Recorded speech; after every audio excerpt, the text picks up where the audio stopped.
diferentes. Entonces, a ver, ¿quién me va ayudando con el ejercicio número 1?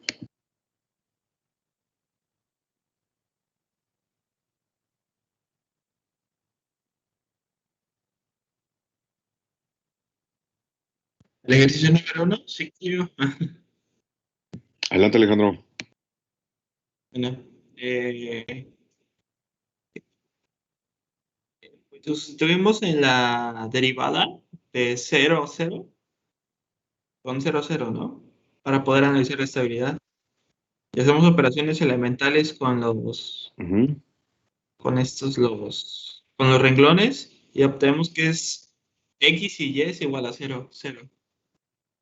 Ok, Entonces, entonces, ¿cuál es la conclusión? Que el 0 es, ¿qué cosa? el punto estable, ¿no? O el estado estacionario. El estado estacionario. Todavía no sabemos si es estable o no. Sabemos que ese es el estado estacionario, pero no si es estable o no, ¿vale? Es a lo que vamos. Muy bien, Alejandro. Entonces, vamos bien. Y luego se tiene que sacar la ecuación característica para conocer los valores propios, que ¿Sí? son lambda 1 igual a menos 3 y lambda 2 igual a menos 3. O sea, son repetidos. Ok. Entonces vamos a escribir que x igual con 0 es el estado estacionario, que lambda igual a menos 3 es el único valor propio. Vamos a colocar solo pongo las letras C mayúscula para enfatizar este estado estacionario, que lambda igual a menos 3 es valor propio, es el único valor propio, ¿no?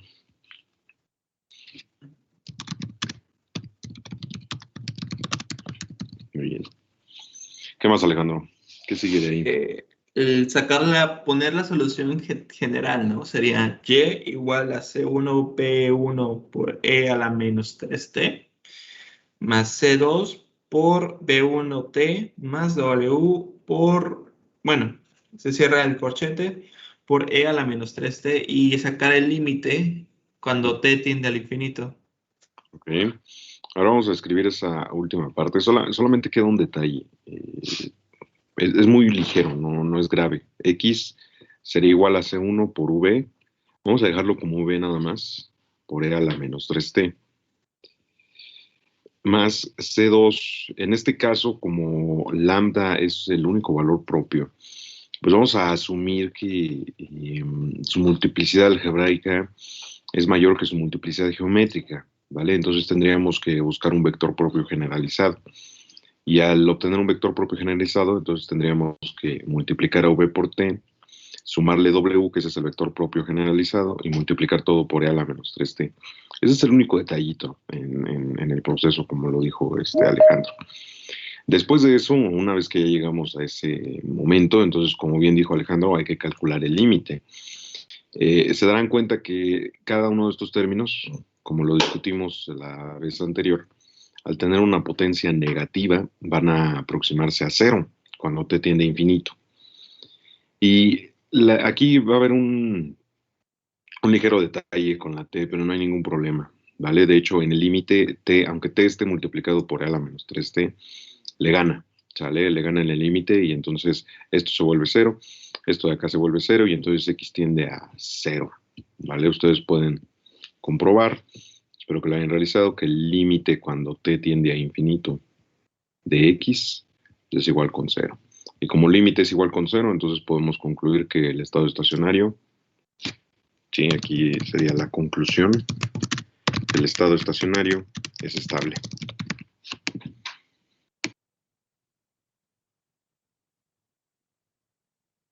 Muy bien, ¿alguna duda con eso?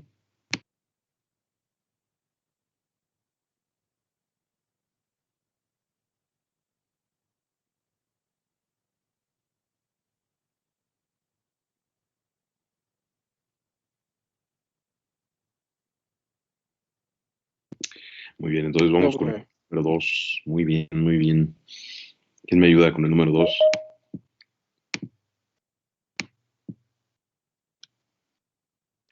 Si no, pues se ponen a hacerlo, ¿eh? Si no lo han hecho. ¿Se lo digo? También, a ver, vamos a ver si hay alguien más que quiera participar. A ver, adelante, Francisco.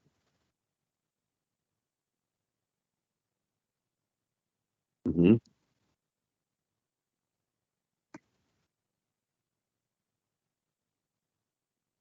ok,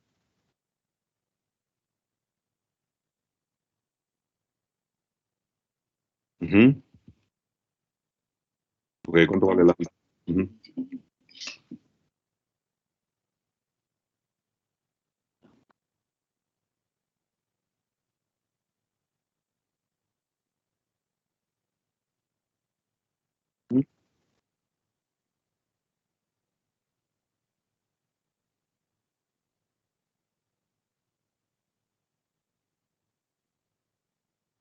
Vamos a verificarlo, ¿vale? Entonces está muy bien, alfa, lambda es más o menos sí, por eso es que alfa es igual con cero. O sea, de ahí nos está diciendo Francisco que alfa es igual con cero y que beta, vamos a ponerlo por acá, alfa es igual con cero y beta es igual a uno. De ahí sale, ¿no? Entonces, escribimos antes que nada la solución en lo general. Recuerden que sería e elevado a la alfa. O sea, en este caso queda e a la 0t, ¿no? Y entonces por ahí va a estar el detallito. C1 multiplicado por el coseno de beta t, que sería el coseno de t, más C2 multiplicado por el seno de t. ¿Vale? Así es como quedaría la solución. Pero recuerden que hay que recordar que cuando estamos trabajando sistemas de ecuaciones diferenciales hay un par de términos que completan a la solución. Este es el primero de ellos, ¿sale? Este primer término estaría multiplicado por el vector, la parte real, no sé si recuerden que incluso le llamamos R a ese vector, R con una flecha, la parte real del vector característico, del vector propio. Dijimos que el vector propio, cuando los valores son complejos, cuando los valores propios son complejos, el vector propio va a estar compuesto por dos partes. Una parte es la real y otra parte es la imaginaria. A la parte real le llamamos R, y a la parte imaginaria, o la parte que está multiplicando por S, le llamamos, perdón, ya lo dije, le llamamos S. ¿Sale? Entonces aquí sumamos la segunda parte, que es precisamente aquella que está multiplicada por la parte imaginaria. Eh, si no lo recuerdan, tendrían que verificar sus apuntes, ¿no? Utilizamos los mismos valores de las constantes, que son C2, pero empezamos C2 multiplicando al seno de t, menos C1 multiplicando al coseno de t. Y esta parte, bueno, está multiplicando al vector S, como les había dicho hace rato. Perdón por este amontonadero, ¿no? Aquí es C1 multiplicado por el coseno de t, acá es C2 multiplicado por el seno de t. Entonces, vamos a calcular el límite cuando t tiende a infinito, pero como les decía hace rato, ahí es donde va a estar el problema, porque vamos a verificar cómo hacemos para calcular el límite cuando t tiende a infinito de la función coseno, por ejemplo. Una sugerencia o algo que podríamos tratar de realizar, pues es evaluar en infinito al coseno, ¿no? Para ver cuánto vale. Lo mismo con el seno, evaluar en infinito al seno. Recuerden que en la calculadora el infinito sería 1 millón o 10 millones, quizás 100.000, todavía funcione como infinito, pero podemos escribir 100 millones o 1.000 millones y quizás nos diga cuánto vale el resultado, ¿no? Entonces, a ver, Francisco nos decía que esto es igual con uno, pero bueno, antes de eso hay que verificar que el resultado no sea nada más un número, debe ser un vector. ¿Vale? Entonces, a ver, ayúdenme evaluando, como les dije ahorita, y diciendo cuánto valdría cada uno de estos términos cuando t tiene infinito, ¿no? O sea, cuánto valdría el coseno cuando t vale infinito, el seno cuando t vale infinito, ¿vale? Para ver cuánto escribimos aquí en el límite. Yo encontré que coseno de infinito sería 1 y seno de infinito sería 0. Entonces sería la C1 por 1 Ujú, más C2 por 0 por la parte real más C2 por 0 ujú, menos C1 por 1. por 1, por la parte imaginaria. Entonces tendríamos como resultado final C1 por R. Ujú. menos C1 por S. Y así me O sea sale. que, fundamentalmente, ese C1 lo podemos factorizar de la resta. Ese es el resultado del límite. O sea, el límite no es 1 tal cual, sino que es uno multiplicado por la constante R menos S. Como no tenemos condiciones iniciales, no podemos saber cuánto vale la constante. Pero sabemos que en el límite tenemos que restar estos dos valores. Entonces, fíjense que si R menos S fuera igual con cero, entonces el nodo es estable.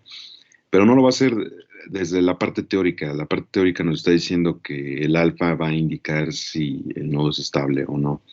Cuando alfa es menor que cero, es estable. ¿Sale? Si alfa es igual con cero, como es en este caso, no va a ser estable, ¿vale? Dependería de estos R, de la diferencia que hay entre ellos. Pero la resta no va a ser igual con cero porque en principio estos vectores son linealmente independientes. Entonces la única manera de que estos dos vectores sean cero, pues es que los coeficientes que están multiplicando a ambos vectores sean igual con cero. Bueno, quizás eso no lo recuerden del álgebra lineal. Bueno, si no lo recuerdan no hay mayor problema. Pero en principio estos dos vectores R y S son linealmente independientes y entonces esta combinación lineal no puede ser igual con cero. En otras palabras, lo que estoy diciendo es que el límite es distinto de cero. Y como el límite es distinto de cero, entonces el nodo es inestable, ¿no? El estado estacionario es inestable. Entonces vamos a ponerlo aquí abajo. Por lo tanto, el estado estacionario es inestable. ¿Vale? Entonces, muy bien, Alejandro, Francisco. A ver, quién más trabajó? ¿Quién más tiene los siguientes resultados? A ver, el ejercicio número 3 y el ejercicio número 4.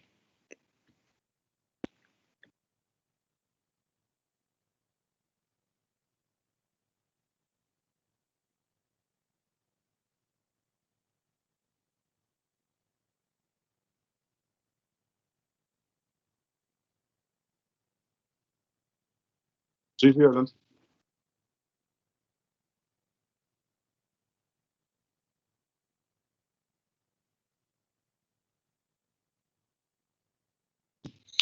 No siempre va a ser cero. Fíjense, hay que tener cuidado con eso.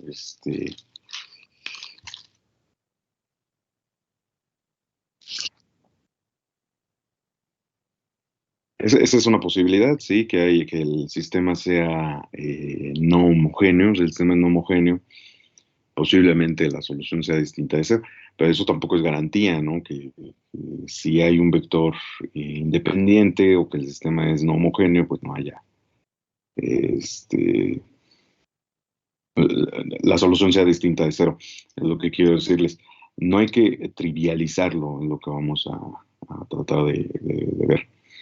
El cuarto no da así, o sea, Por ejemplo, dice Alejandro, el número 4 no da cero. Sí, hay que realizarlo. De hecho, si no lo realizan así, lo trivializan, pues entonces en algún momento quizás se encuentre con una sorpresa, ¿no? Por así decirlo. Pero bueno, vamos a discutirlos. Mm, ¿Vale?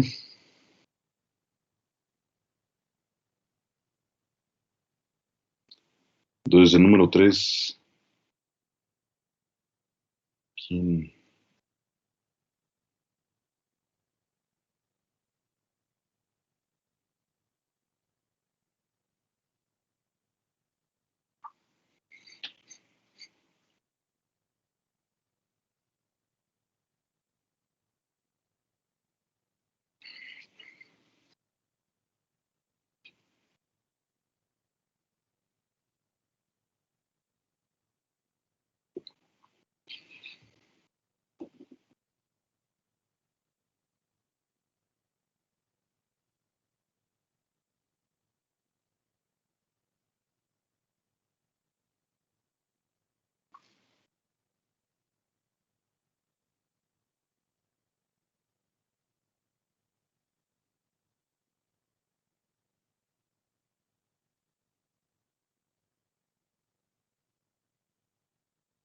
Si quiere yo lo digo, profe, otra vez.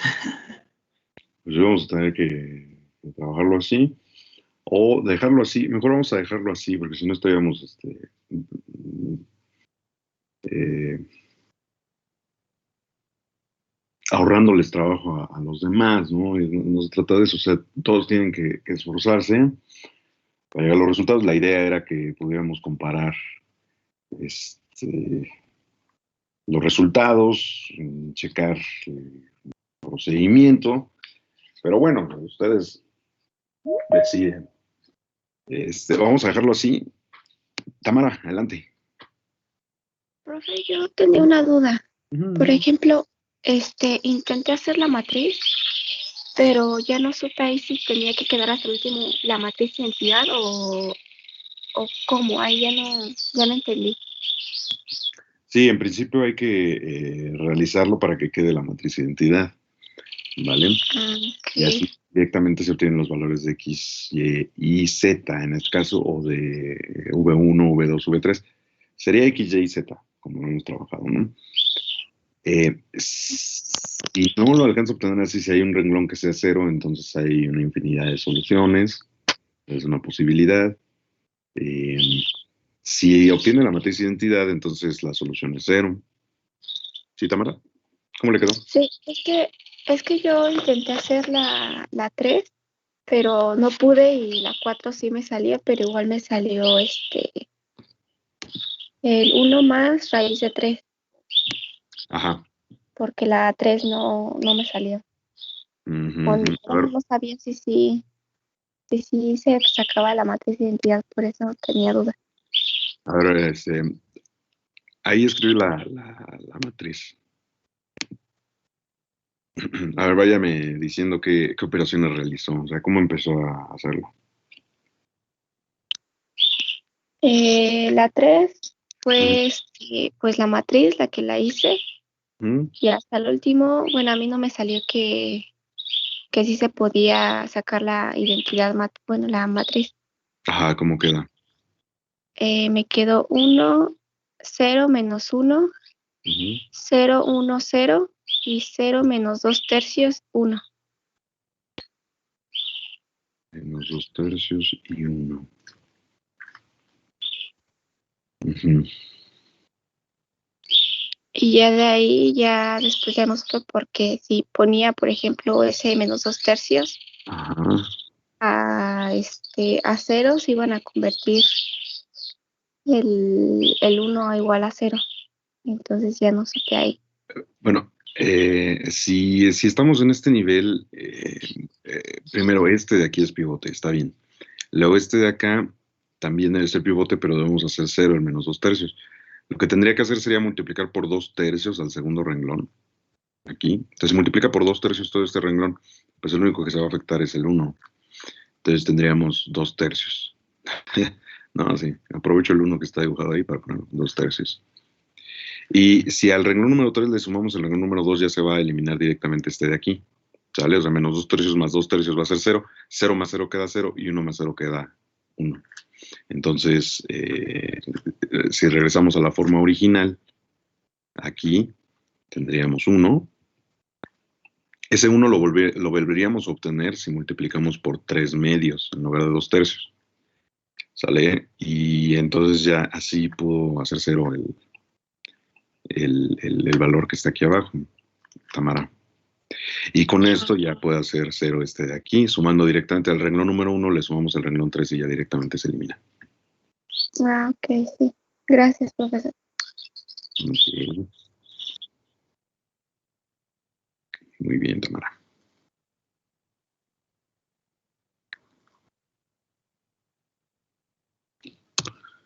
Bueno,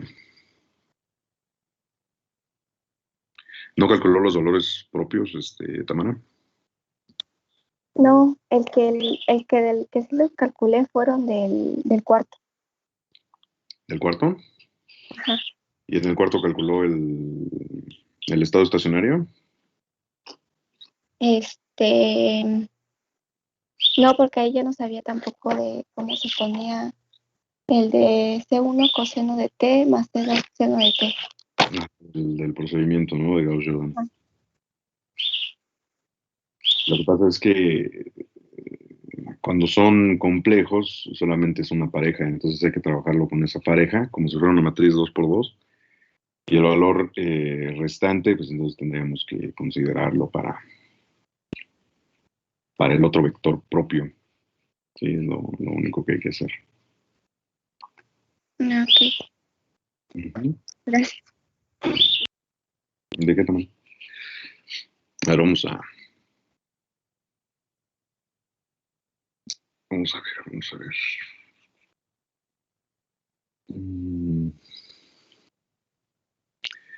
Ahora vamos a discutir Profe, 4. una pregunta. En el caso que del 4, donde la matriz no nos da justamente 1, 0, 0, 0, Ujú. por ejemplo, a mí me salió que x era, la primera ecuación era x menos un tercio de z es igual a 0. La segunda me dio y menos un tercio de z es igual a 0. Ajá, Y, por ejemplo, yo lo que había puesto era que, por ejemplo, igualaba las x y las y con un tercio de z ajá. y proponía que z era 0. ¿Eso es válido? Es O- válido, sí es válido, pero es una sola solución. La idea es que si está dado de esa manera hay una infinidad de soluciones. A ver, vamos a checarlo. Fíjense, lo voy a escribir ahorita, ¿no? Entonces aquí en el segundo renglón sumamos con el primer renglón para hacer 0 directamente. Entonces tendríamos el siguiente resultado. Luego tendríamos 0, 3, menos 1. Y lo que vamos a hacer es menos 1, 0, 0, 0, 3, 1. Y el tercer renglón lo restamos al primero. Perdón, al segundo. El tercer renglón lo restamos al segundo. 0 menos 0 da 0. 3 menos 3 da 0. Y menos 1 da menos 2. Entonces aquí tendríamos 0 y menos 2. Luego podemos multiplicar por 3 el primer renglón y sumarle el segundo, o restarle más bien dicho el segundo. Entonces aquí tendríamos menos 3. 3 por 1 da 3, menos 3 es 0. 3 por 0 es 0, menos 1 da menos 1. Aquí tendríamos 0, 3, 1, 0, 0 y menos 2. Y bueno, ahí es donde está algo un poco raro, ¿no? Este menos 2 lo podemos hacer 1 si dividimos por menos 2 todo el tercer renglón, entonces se convierte en un 1, ¿vale? El tercer renglón dividido por menos 2. 0 entre menos 2 da 0, 0 entre menos 2 da 0. Menos 2 entre menos 2 da 1. ¿Vale? Y entonces, si al tercer renglón, pero al primer renglón le sumamos el tercer renglón, queda lo mismo, menos 3 más 0, menos 3, 0 más 0, 0, y menos 1 más 1, 0.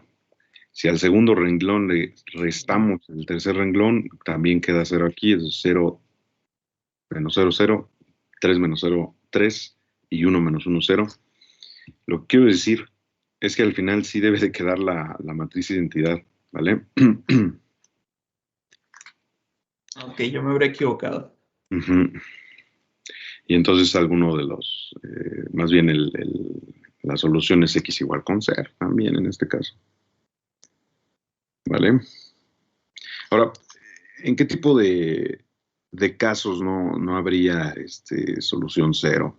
Por ejemplo, vamos a escribir una matriz como la siguiente. A ver, sería menos 1, 1, 1 y menos 1. Por ejemplo, si fuera así, vamos a pensar que es así la matriz. En el procedimiento Gauss-Jordan lo que va a quedar es menos 1, 1, 0, 0. ¿Vale? Y entonces esto nos estaría diciendo que menos x más y es igual con 0, o sea que x es igual con y. Entonces nos daríamos cuenta que la solución o el estado estacionario no es nada más un punto, sino que es toda una región. Es toda la región del plano, podemos verlo así, o todas las parejas coordenadas cuyas componentes son iguales. ¿Sale? O sea, en ese caso, el estado estacionario no es, vuelvo a insistir, el estado estacionario no es solo un punto, sino que el estado estacionario pues es todas las parejas que tienen esta estructura x, x. Sí, o sea que sus dos componentes son iguales, o podemos ponerlo así, a, a.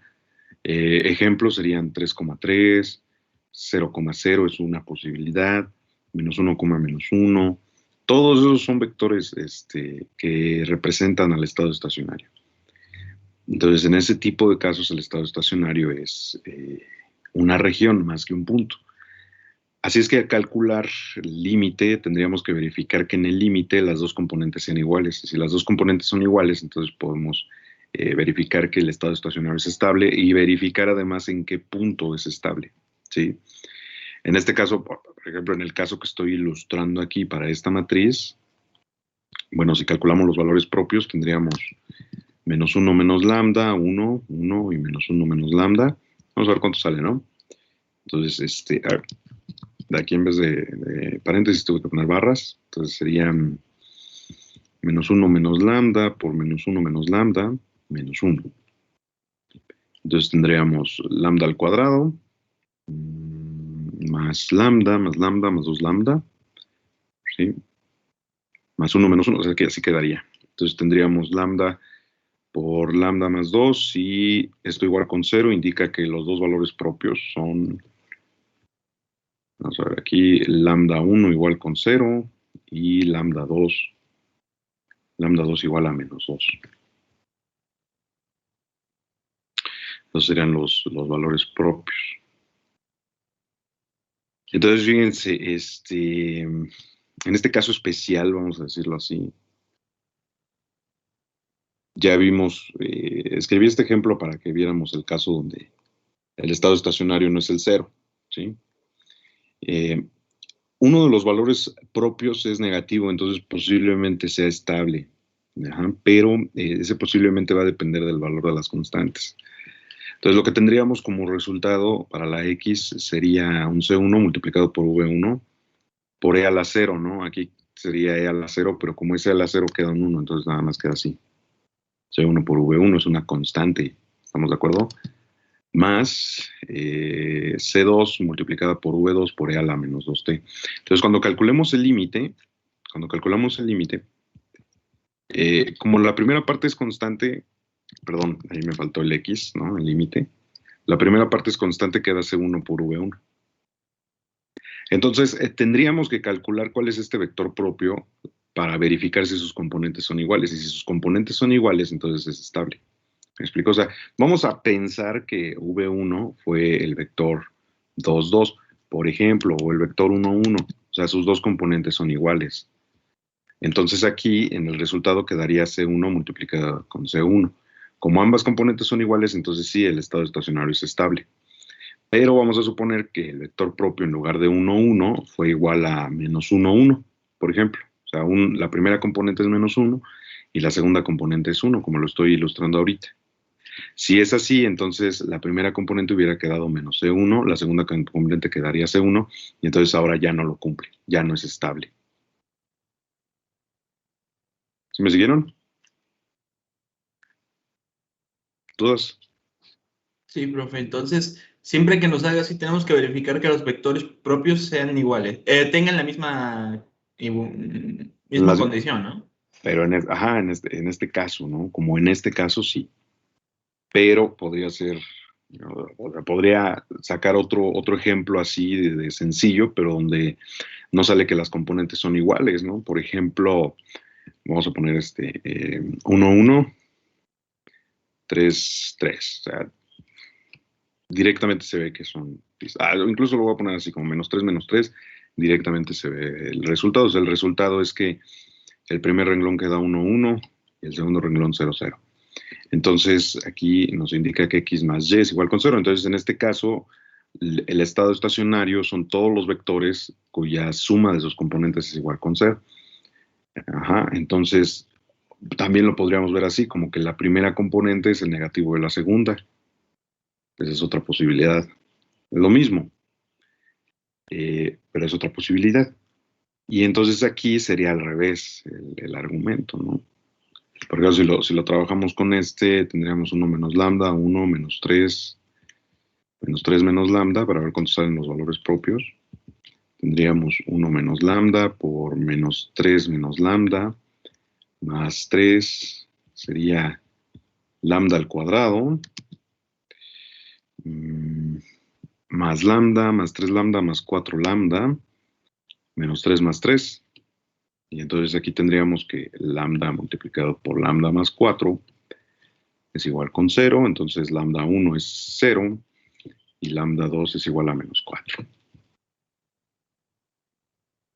Fíjense, así como estoy escribiendo ahorita a nivel de borrador, pues es por eso, porque nada lo estoy haciendo como borrador, no lo estoy haciendo para la discusión, ¿no? O sea, nada más lo estamos viendo rápidamente. ¿No es menos 4 lambda, profe? Sí. Ahí está. Si no se Menos queda negativo. menos 4. Lambda igual a menos 4. No, pero me refiero a la multiplicación en el menos 1 menos lambda, menos Ajá. 3, menos 2 menos lambda, es menos 4 lambda, ¿no? No, más bien ya estoy viendo, no es menos 4, sería aquí 1 y menos lambda queda menos lambda. A ver, lo voy a poner aquí arriba. Menos lambda. El 1 por menos lambda. Y luego menos lambda con menos 3 queda más 3 lambda. Entonces más bien queda 2 lambda en lugar de 4. ¿Vale? Cierto. Qué bueno que lo checamos. Bueno, pero entonces aquí tendríamos más 2 y aquí sería lambda 2 igual a menos 2. Más 2 y lambda 2 igual a menos 2. Pues curiosamente lo mismo que hace rato, quedaría exactamente lo mismo que hace rato aquí. Y entonces, al calcular el límite, tendríamos que verificar esto. Por ejemplo, si estuviera compuesto de esta manera, pues la primera componente es el negativo de la segunda. ¿Estamos? Y entonces, en ese caso, sí sería estable. Podríamos decir, sí es estable. Pero si las dos componentes salen iguales, o sea, que el vector propio fuera 1, 1, entonces no se cumpliría. Eso ya habría que checarlo particularmente con los valores propios. Ahora no importa el valor de la constante, habría que checar el vector propio, ¿vale? O sea, profesor, ¿van a tener que ser diferentes para ser estable? Pero no solo diferentes, sino que de signo contrario. Por ejemplo, menos 5,5. Son diferentes, pero en realidad nada más cambian el signo. Otro podría ser 3, menos 3. Precisamente lo que está indicando aquí, o sea, menos C1, C1. ¿no? O sea, la primera componente es negativa a la segunda.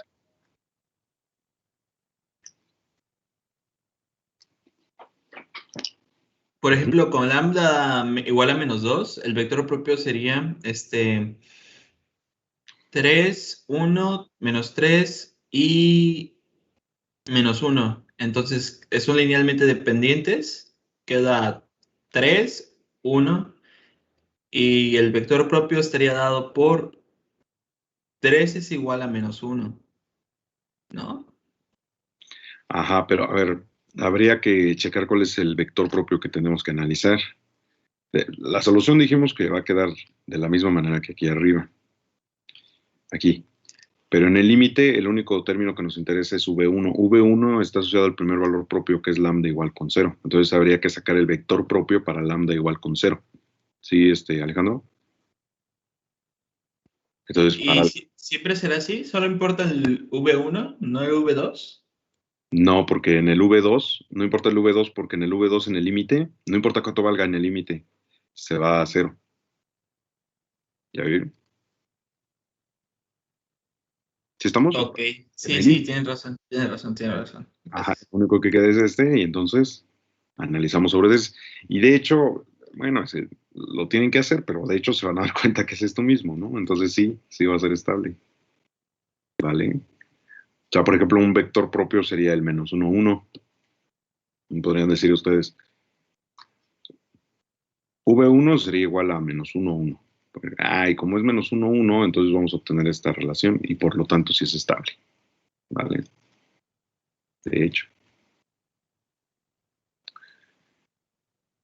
Y bueno, ya, por ahí más tarde les voy a publicar una lista de ejercicios para esto, para esta cuestión de la estabilidad. Se dan cuenta nada más, checar bien los límites. Recordar que sí hay que aplicar el procedimiento de Gauss-Jordan, no siempre es que vaya a ser 0. Por eso puse estos últimos ejemplos express, vamos a decir así. ¿Vale? Pero entonces para que ustedes sigan practicando. Ahora, esta parte la voy a evaluar diferente a como lo hemos evaluado hasta ahora, ¿sí? Al final, en la última semana de evaluaciones, antes del examen, que sería la siguiente parte que vamos a estudiar, antes de que hagamos eso, nos vamos a reunir por separado, ¿vale? O sea, por grupos reducidos. Ya les diré cómo sería la dinámica, pero entonces esta parte la voy a evaluar oral. ¿Sí? O sea, directamente les voy a decir, a ver, vamos a discutir la estabilidad de este sistema y en el momento lo tendrían que verificar, lo pueden hacer a nivel de borrador y todo eso, nada más ustedes me van diciendo qué es lo que obtuvieron y y esa sería la forma en que vamos a evaluar esto último nada más, ¿sí? Ahora, lo que sigue, ya hablamos de eso, ¿no? Mientras tanto ustedes pues van trabajando, van practicando. Y ahora lo que sigue, lo que resta del semestre es en la última unidad del curso, que son los sistemas dinámicos discretos o las ecuaciones en diferencia, ¿vale?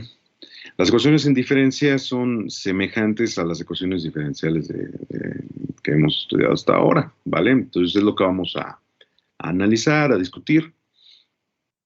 Y bueno, ok, vamos a ver las dudas. Jimena, adelante. La dinámica que acabo de comentar es únicamente para este tema, el de estabilidad, Así es, o sí. van a ser varios temas juntos. Ah, ok. Solamente sería este tema, sí, sí. Montserrat. Profesor, simplemente para que me quede claro, o sea, si el vector 1 son de signos diferentes, o sea, ¿significa que es estable? Ujú, ujú, ujú. Sí, por Y ejemplo, si son de signos sí. iguales, como había puesto al principio que 1, 1, Ajá, no, ahí eran no estables. exactamente. Ah, ok, perfecto, gracias. Vale. Bueno.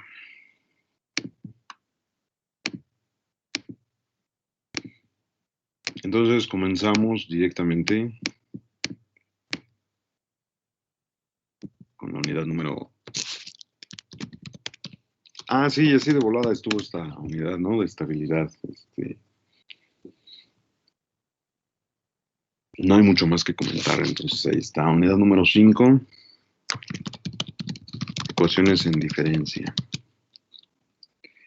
A las ecuaciones en diferencia podemos interpretarlas o denominarlas como sistemas dinámicos discretos, ¿vale?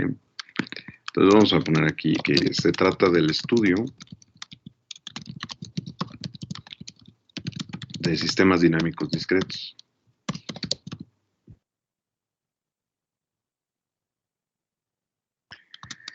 A diferencia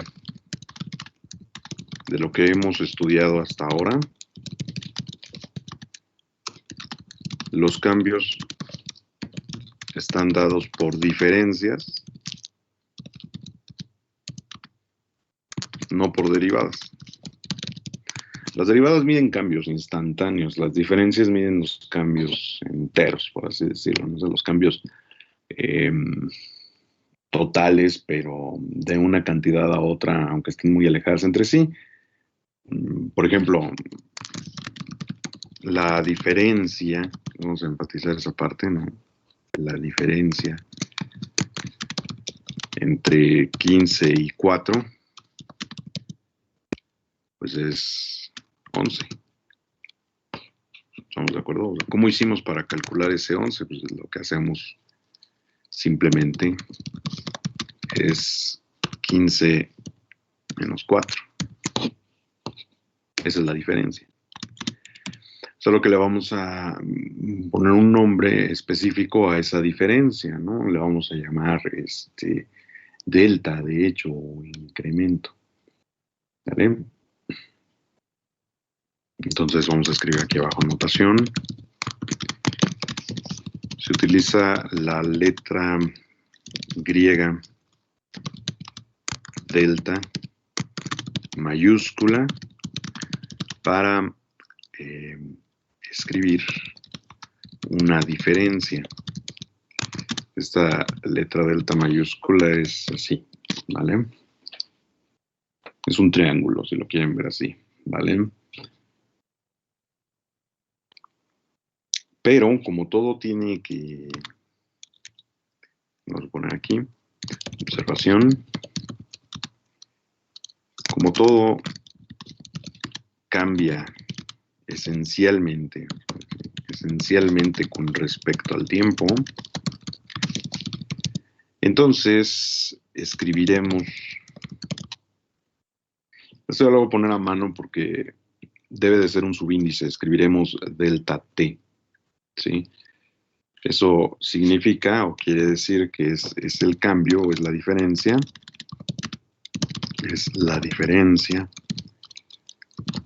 o el cambio en el momento o en el tiempo t.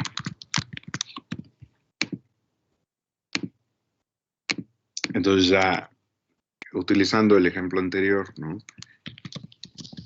Reutilizando el ejemplo anterior, si, fíjense, vamos a considerar que t es igual al año, ahorita van a ver por qué digo año, 2020, t es igual a 2020, pensemos en el año 2020. Entonces, t menos 1 es igual a 2019, o sea, el año anterior. Es el año anterior. La diferencia en el momento, podemos decir en el año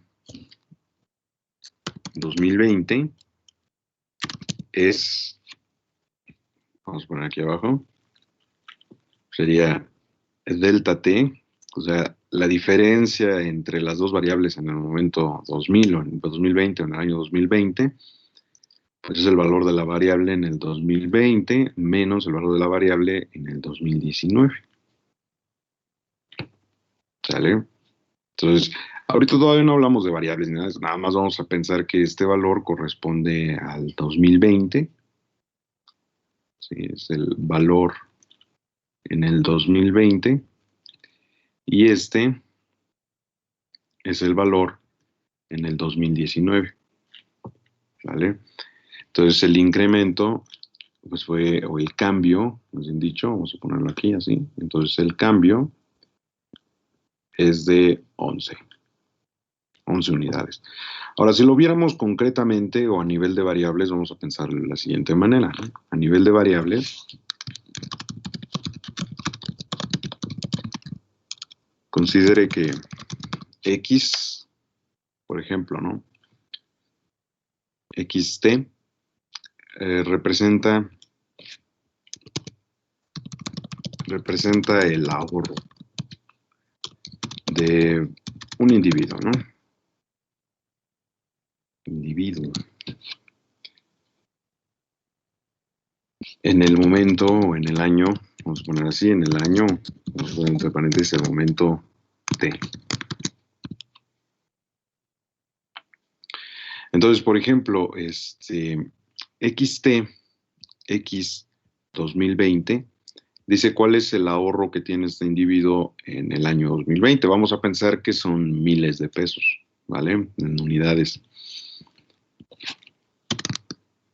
Consideremos que X, que la variable se mide en miles de pesos.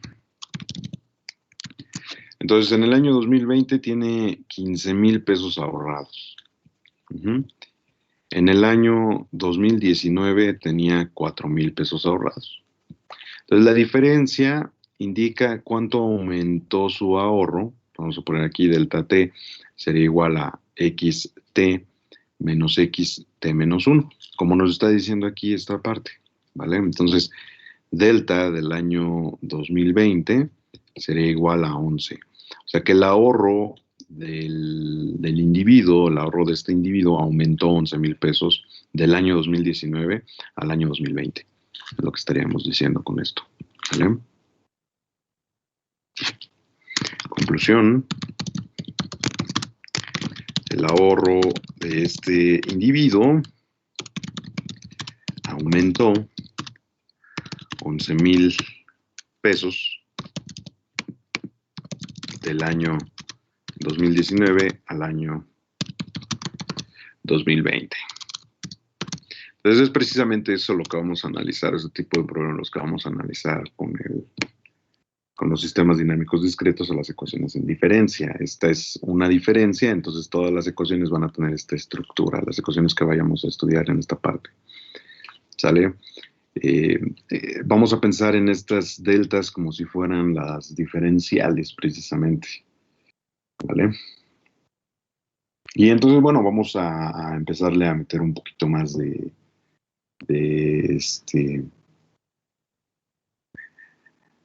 álgebra, ¿sí? A todo esto. Bueno.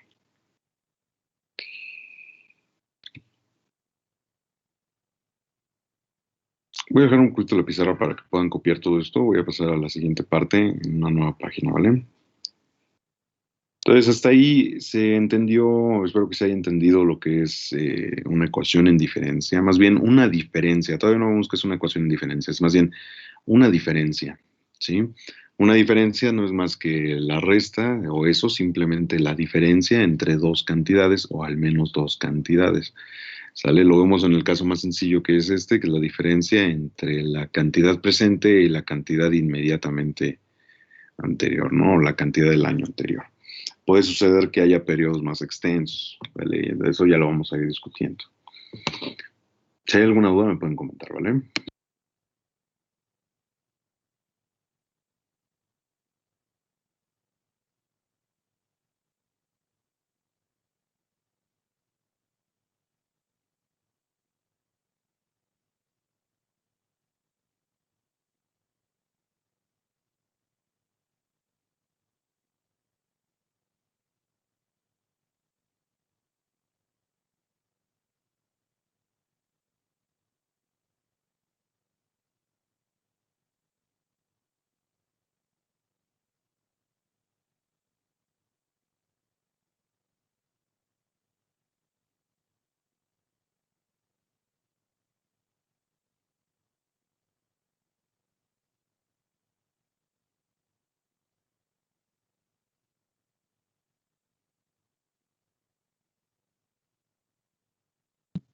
Tamara.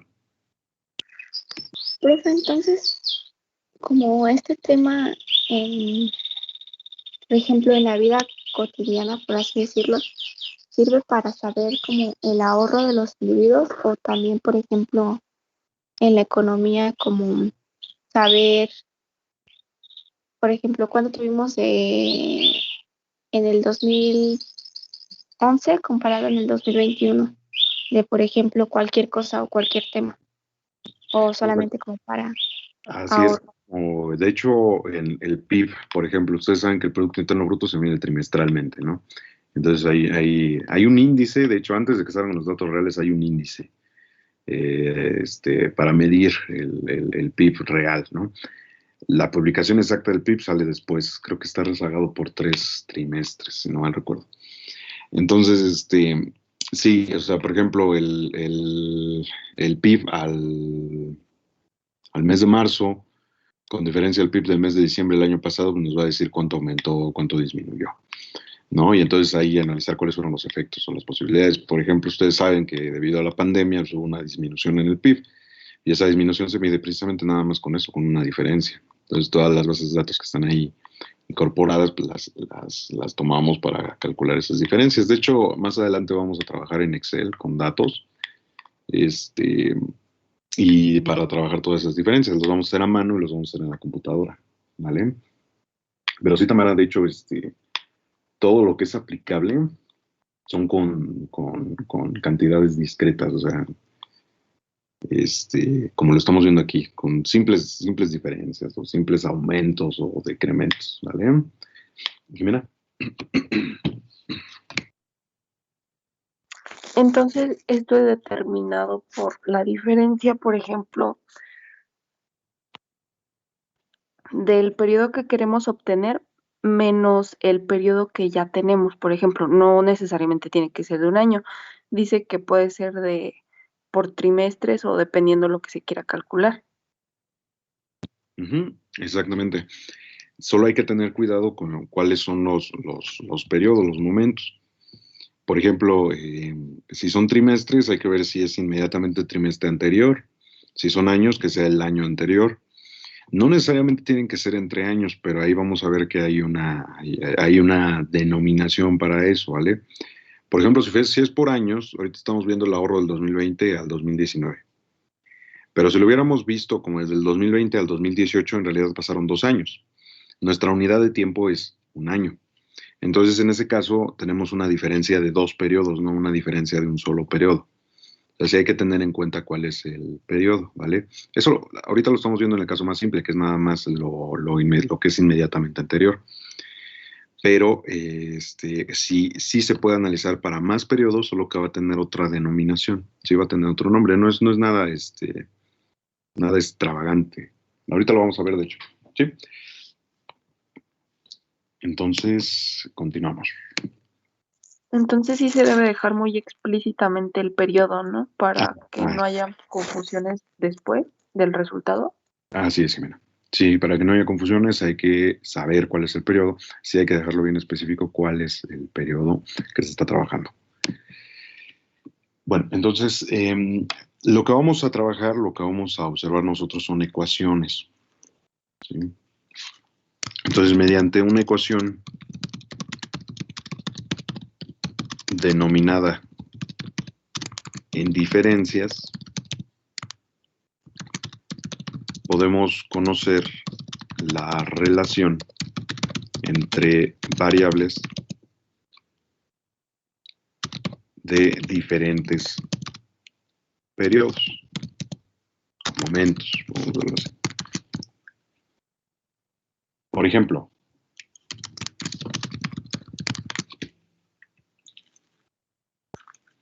vamos a suponer que X es una variable, no sabemos lo que mide a priori, ¿sale? Nada más a nivel algebraico vamos a ver lo que determina, lo que significa.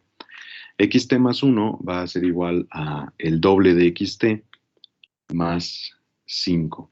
Sí, o sea, lo que nos está diciendo esta ecuación es cómo evoluciona la variable en el tiempo. Por ejemplo, esto de aquí estaría diciendo cuánto vale x en el momento t más 1. Si t representa años, pues sería en el año siguiente, ¿no? O sea, el presente va a ser el momento t, ¿no? Vamos a pensar que es el momento t, o sea, lo que es lo simple, ¿no? En el momento presente sabemos cuánto vale esta variable. Nos está diciendo que en el siguiente año, en el siguiente momento, o en el siguiente periodo, o en el periodo inmediato, bueno, hay que multiplicar por 2 el valor actual y sumarle un 5. Eso es lo que nos está diciendo esta ecuación, ¿sale? Entonces, por ejemplo, si se tratara de ahorro, por ejemplo, vamos a pensar que este año, en el 2020, pues como nos decía hace rato, ¿no? 2020 es igual a 15,000 pesos de ahorro, ¿no? Lo que nos está diciendo esta ecuación es que en el 2021 tendríamos que multiplicar por 2 a 15 y sumarle un 5, ¿vale? Entonces, ¿cuánto va a ser el ahorro para el 2021? Pues es igual a 35, ¿no? Entonces, es una persona muy ahorradora, ¿vale? ¿Qué nos estaría diciendo esta ecuación? Nos estaría diciendo que cada año el ahorro aumenta al doble y 5 unidades más. ¿Sí? O sea, además del doble del ahorro, le suma 5 unidades al ahorro, ¿no? Por así decirlo, nada más es un ejemplo. Pero esto nos estaría diciendo cuánto vale en el 2021. Ahora, este tipo de ecuación es llamada ecuación en diferencias. ¿Por qué? Podemos escribir esta ecuación como una diferencia. Esta ecuación como una diferencia. Bueno, recuerden que la diferencia indica la relación que hay entre periodos subsecuentes. Entonces es el periodo en el año siguiente menos el año anterior. O sea, podríamos escribirlo así. Si del lado izquierdo de la ecuación, al xt más 1, le restamos xt, estamos obteniendo una diferencia. Pero si le restamos xt del lado izquierdo, también hay que restárselo del lado derecho. O sea que tendríamos 2xt más 5 menos xt del lado derecho de la ecuación. ¿Sí? Entonces, en el lado izquierdo ya queda una diferencia y esta diferencia la podemos escribir como delta t más 1. Entonces, el delta t más 1 de x, nada más aún, así vamos a escribirlo así, Esto sería la diferencia en el momento t más 1 de la variable x, ¿vale?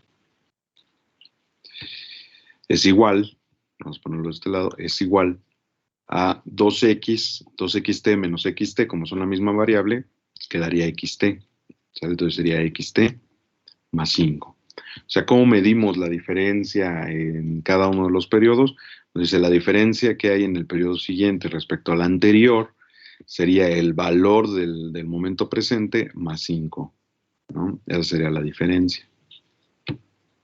Entonces voy a ponerlo así, fíjense, nada más para que lo comprobemos. Con el ejemplo que vimos hace rato, dijimos, en el 2020 es igual a 15. En el 2021 va a ser igual a, ¿qué dijimos? A 35. Entonces la diferencia, la delta en el 2021, sería 35 menos 15, que es igual a 20, ¿no? La diferencia. Pues vamos a verificarlo mediante esta ecuación. Lo que nos está diciendo es que xt vale 15 más 5, pues sí, ¿no? Es igual a 20. ¿Sí me siguieron hasta ahí? ¿Tienen alguna duda?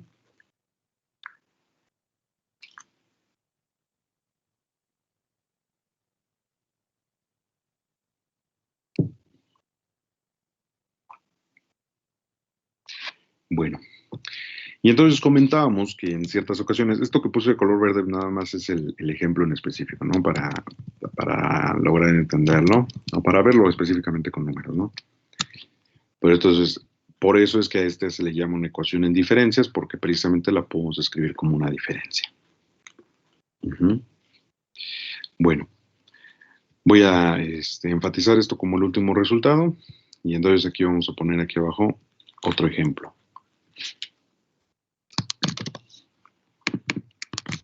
Otro ejemplo.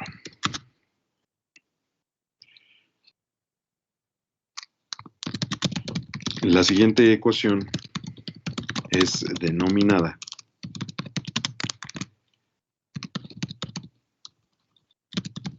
ecuación en diferencias o ecuación en diferencias de segundo orden o de segundo grado.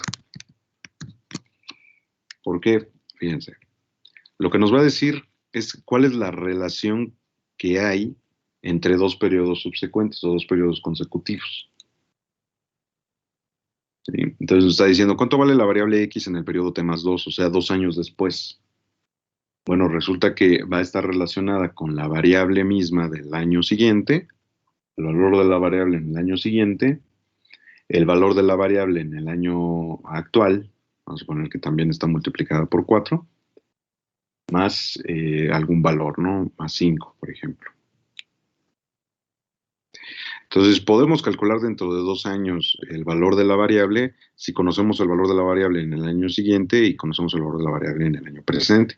Ahora, lo podemos ver también del presente como si fuera el periodo t más 2, ¿sí? O sea, si t más 2 es el año 2021, vamos a ponerlo aquí, si el año t más 2 es el año 2021, que es el presente, vamos a verlo así, entonces t más 1 es el año anterior, es el 2020, y t simplemente es el 2019.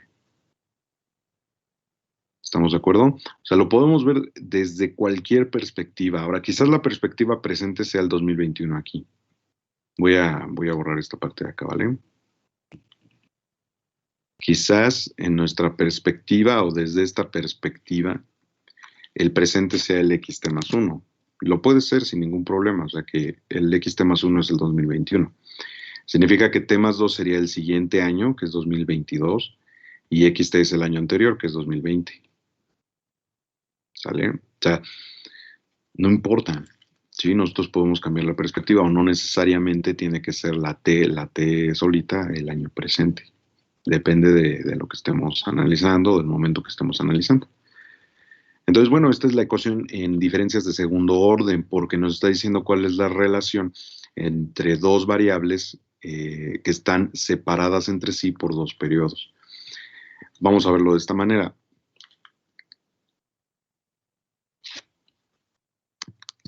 La primera, o el primer valor, vamos a ponerlo así, el primer valor conocido, de hecho, vamos a dar por sentado que conocemos esos valores, es xt, ¿sí? Es el primer valor conocido. Y el último y el último es xt más 2. La diferencia que hay entre estos dos valores, entre ellos, es de 2 periodos. Y por eso se denomina de segundo orden.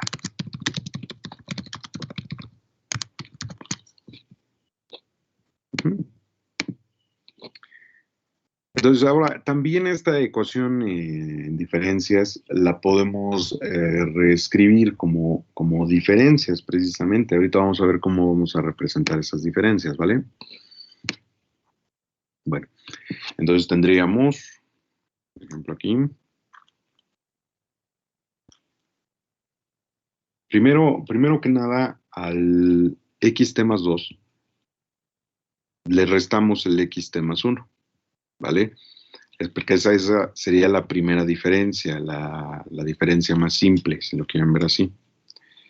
Entonces vamos a resumirlo de este lado, ¿vale? Voy a señalarlo con las llaves, como lo hice hace rato. Esta sería la primera diferencia, entonces sería el delta t más 2 de x, ¿sí? Y entonces esto es igual a... Ya lo voy a hacer directamente, espero que no se pierdan. Si se pierden me dicen, ¿vale? Sería 3xt más 1 más 4xt más 5. ¿Vale? Recuerden que lo que estamos haciendo pues es restarle de un lado y del otro lado de la ecuación esta cantidad. Entonces la primera diferencia, la más simple, queda de esta manera, como xt más 2 de x. Si a esta diferencia además le restamos, o sea, vamos a ponerlo así, xt más 2 menos xt más 1 es la primera diferencia. Si a esta primera diferencia le restamos el tercer valor, o el último valor que es xt, entonces estaríamos obteniendo una segunda diferencia, ¿sí? O la diferencia de segundo grado. Ahorita lo vamos a ver. Espérenme tantito. Esto de aquí es la primera diferencia, que es xt más 2 de x menos xt. Pues entonces esta es una diferencia de una diferencia. Esa sería la diferencia de segundo grado y lo vamos a poner como una potencia 2 para describir qué es la diferencia de segundo grado.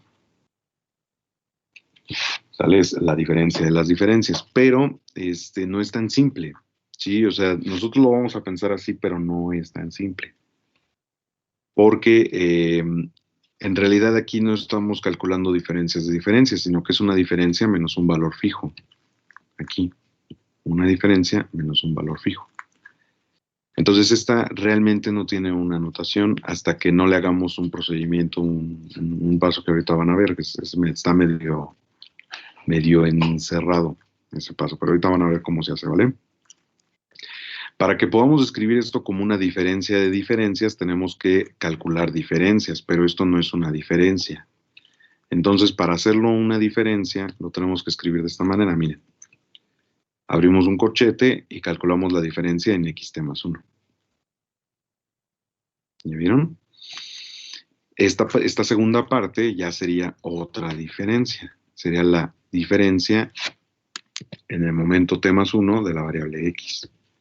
Entonces ahora sí estamos calculando diferencias de diferencias, ¿sale? Una diferencia de una diferencia. O bueno, en otras palabras, una resta de una diferencia. ¿Me siguen? ¿Qué fue lo que hicimos en total? Lo que nos está diciendo esta operación, voy a escribirla aquí abajo, lo que nos está diciendo toda esta operación es que a xt más 2 le restamos 2 veces xt más 1 y le sumamos xt. Es lo que estamos haciendo en agregado completamente toda la ecuación. ¿Cómo lo comprobamos? Pues desarrollamos el paréntesis en este lado, ¿no? Menos multiplicado por xt más 1 sería menos xt más 1. Con este menos xt más 1 se junta, es menos 2 veces xt más 1. Y este menos con este menos de aquí se hace más, entonces queda más xt. ¿Sí? Entonces, vuelvo a repetir, la diferencia de diferencias, y ojo, esta es una diferencia de diferencias, es una diferencia de segundo grado. ¿Sí? Pero tiene que ser una diferencia de diferencias. Entonces, como la operación que hicimos al final fue esto, entonces lo que hacemos sobre la ecuación original, Pues es restarle estas cantidades. Restarle 2 veces el xt más 1 y sumarle el xt. Entonces, ¿cuánto vale xt más 2 originalmente? Vale, fíjense, lo voy a poner todo. Sería 4xt más 1 más 4xt más 5. ¿Sale? Este es el valor, lo voy a enfatizar aquí, de la variable xt más 2. Todo esto de aquí. Originalmente. Estamos diciendo que hay que restarle 2 veces xt más 1 y sumarle xt. Entonces, al final lo que queda, voy a ponerlo de este lado, es 2 veces xt más 1 más 5xt más 5. ¿Vale? Y entonces, como esto ya dijimos que es una diferencia de diferencias, la diferencia de diferencias es una diferencia de segundo grado. Y siempre vamos a colocar el valor de referencia. El valor de referencia es t más 2. ¿Sí? Entonces voy a enmarcar esta parte de aquí.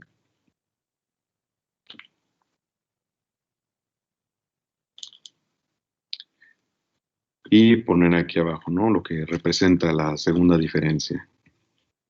La diferencia de segundo grado o segunda diferencia sería la diferencia de las diferencias. ¿Sí? No tiene que ser eso. Una diferencia de diferencias. Una forma de verlo, una forma de entenderlo es que este delta, el delta está aplicado en delta. ¿Sí? Entonces, delta, voy a ponerlo así, delta se aplica a delta que está aplicada sobre la X. Ahorita voy a ponerlo abajo como otro ejemplo para ver si queda más claro. Fíjense. Fíjense, acá abajo. Pero voy a utilizar otras letras, lo voy a poner aparte. Voy a aplicar delta en delta aplicada a Z, por ejemplo, ¿sí? Entonces, primero que nada, delta está aplicada a delta que está aplicada en Z.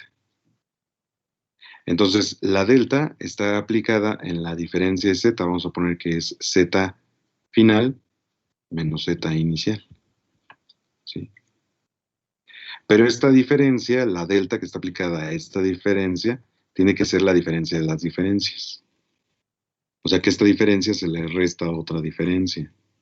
¿Sí? Entonces, como esto tiene que ser una diferencia, sería el Z final menos Z inicial. Vamos a verlo así. Final menos el Z final menos Z inicial. Inicial.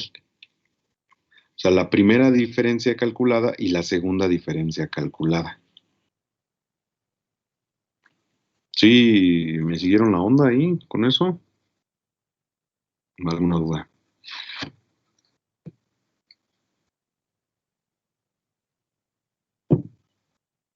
Jimena, adelante. Se podría hacer numéricamente porque, por ejemplo, yo ahorita no veo,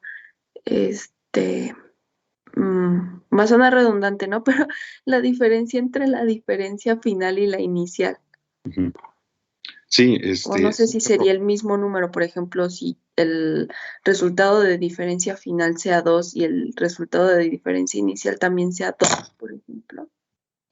Podría ser, pero eso sería, sí podría ser, pero eso sería no porque siempre vaya a ser así, sino porque en ese momento lo fue, por así decirlo, ¿no?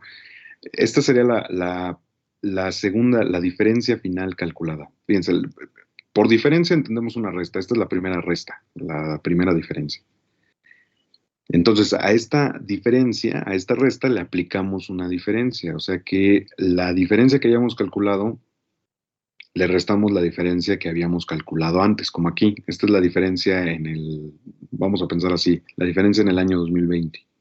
Esta es la diferencia en el año 2021. ¿Sale? Entonces calculamos las diferencias que hay entre las diferencias de cada uno de los años. Sí lo podemos ver aplicado con ciertos valores, ¿no? Por ejemplo, como decíamos hace rato, vamos a verlo así. En el año 2021 vamos a pensar que el presente es el periodo T más 2. ¿Sí? Entonces vamos a ponerlo aquí abajo, aquí arriba, perdón, para establecerlo así. En el periodo T más 2, o T más 2 es el año 2021. Entonces X T más 2 o X 2021 como lo vimos hace rato, vamos a pensar que es igual a 35.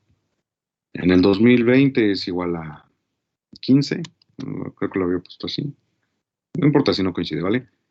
Y en el año 2019 es igual a 4. Entonces hay dos diferencias que estamos calculando, ¿sí? Si calculamos la diferencia que hay entre el 2021 y el 2020, estamos calculando la diferencia en el año 2021. Esta diferencia es de 20, ¿no? Vamos a poner aquí. La diferencia que hay entre el 2020 y en el 2019 es otra diferencia, ¿sale? Es la diferencia del año 2020, o que tiene como referencia el año 2020, y en este caso es igual a 11. Ojo, entonces este de aquí, esta diferencia, sería la diferencia final, por así decirlo, o sea, esta diferencia de aquí. Y esta otra diferencia, la del año pasado, porque vamos a decirlo así, la diferencia que fue calculada el año pasado, pues es esta diferencia, la inicial. Ahora vamos a calcular la diferencia de estas dos diferencias, ¿sale? Es lo que estoy diciendo aquí. Si calculamos la diferencia de estas dos diferencias, entonces tendríamos que escribirle un nombre. Por ejemplo, aquí es el delta 2021, la diferencia en el año 2021, y este sería el delta 2020, la diferencia en el año 2020. Entonces, si calculamos la diferencia entre estas dos, sería 20 menos 11, que es igual a 9. Pero entonces esto ya no está midiendo los cambios que hay entre las variables, sino que está midiendo los cambios que hay entre las diferencias. Por ejemplo, la primera diferencia dice que del año 2020 al 2021 se ahorraron 20,000 pesos. Que del año 2019 al 2020, es esta otra, se ahorraron 11,000. Entonces, ¿cuál es la diferencia de los cambios en los ahorros? En cada año hubo un aumento en cada uno de los ahorros, por eso es positivo el resultado. Si hubiera sido negativo, es que hay una disminución en realidad. Entonces, el aumento en el ahorro del 2021 menos el aumento en el ahorro del 2020 es igual a 9, o sea que los ahorros aumentan en 9,000 unidades cada uno. Es lo que nos estaría diciendo esta segunda diferencia. Pero esto es a lo que le vamos a llamar el delta cuadrada, la segunda diferencia.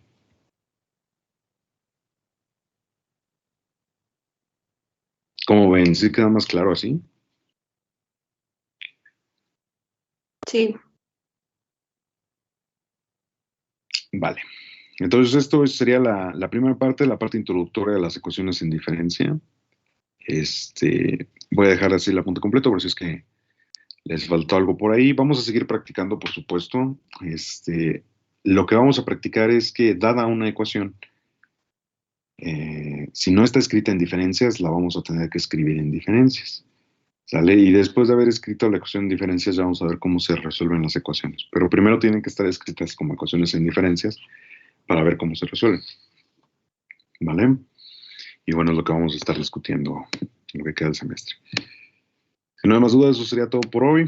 Que tengan excelente día, excelente fin de semana. Nos vemos el lunes. Hasta luego, profe. Hasta luego, profe. Hasta luego. profe, bonito fin. Hasta luego.